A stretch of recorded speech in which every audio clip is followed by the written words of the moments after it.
This is Under a Simple Tree, a canopy policy project featuring Brandon Clark. This is an experimentation in art and advocacy. The goal of the show is to present aesthetically pleasing art by an incredible conceptual artist from Miami-Dade County, an architect by day, an artist at night, but combining that aesthetic with a policy advocacy around promoting tree canopy in working class communities, particularly African American communities. More vulnerable communities tend to have less shade, which means more heat, which means fewer spaces for community gathering.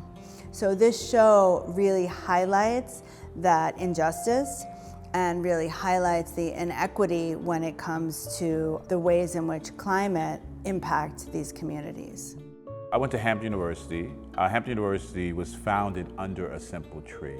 The name of that tree is called Emancipation Oak, and under that tree was the first reading of the Emancipation Proclamation in the South. And so I've always been fascinated about the history of African Americans to trees. You know, many of these people in my history did not have buildings, so everything happened under a tree. And so my university was literally founded under a tree where this woman by the name of Mary Peak began to educate free emancipated folk during the Civil War. And that led to the founding of one of the most important universities in this country. So that's kind of how, some of the roots, if you will, of how the show conceptually got started. I am very involved in a big project at FIU, a 4-year project called Commons for Justice, Race, Risk, and Resilience, which is funded by the Mellon Foundation and is managed by the Extreme Events Institute at FIU. It's this 4-year investigation looking at 8 Black and brown communities across Greater Miami as regards to how each of them is coping with, understands, resilient within climate change, the climate crisis with particular attention to natural disaster. My job on the grant was to work with artists and curators throughout Miami to support them in their projects along those themes. So since Chris and I had worked together and he had mentioned that he was working with artist Brandon Clark to create this show, it was a perfect match. And so through the Mellon Grant Commons for Justice, we've been able to support this exhibition and we've been able to support programming and so forth. Our show is broken down into 3 sections. We have a show that's focused on the crown or the canopy of a tree.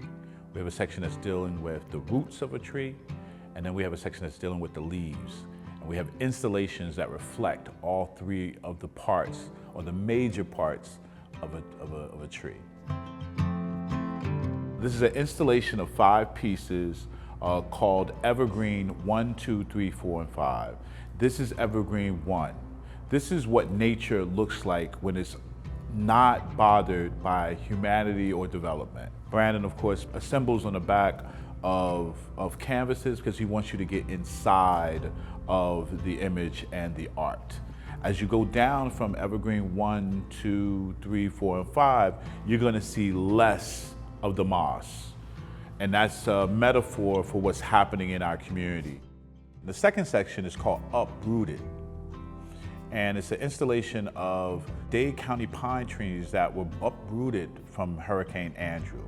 Brandon was able to gather several of these uprooted trees and install them, and so we can actually see the roots of a tree. These 10 pieces represent 10 trees, individual trees in the community where I personally gathered the leaves from to embed in the artwork that Brandon Clark designed and painted. You'll see an acrylic cover with words. All of these together make up a poem.